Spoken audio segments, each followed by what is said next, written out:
My name is Arabella Infantino, and I teach Italian in the School of Modern Languages.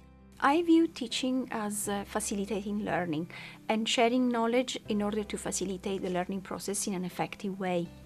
As a facilitator of learning, I try to turn classroom situations into opportunities for students to learn and grow in the best way for each individual. A lot of my teaching is practical language teaching at various levels. In class, I use a variety of strategies and material which can be stimulating and engaging.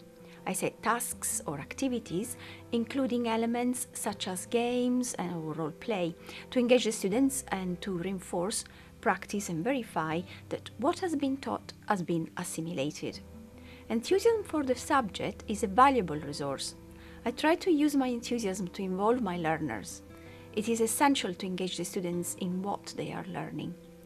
Teaching requires also loads of energy in order to involve students even when at times they may not be feeling their most energetic. I try to establish a good relationship with the students, and this can be done also allowing my own personality to come in. Students have to see me as a person who understands them and expect them to understand me on the basis of mutual honesty. It is important to find a balance between my role as facilitator and that of the learners in order to create a familiar, comfortable, but also professional relationship. In order to develop and strengthen this relationship, I try to be as approachable as possible, open and willing to share my own knowledge of the subject. During the classes, I make a point of finding entertaining parts and comments to make students smile and to draw them in more.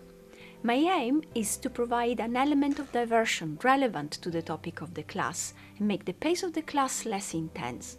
After all, learning should be a very enjoyable experience, notwithstanding the challenging it may present.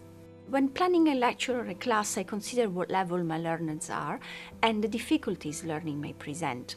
When I prepare for a lecture, I think carefully about how I will present the different aspects of it and to comply to the aims.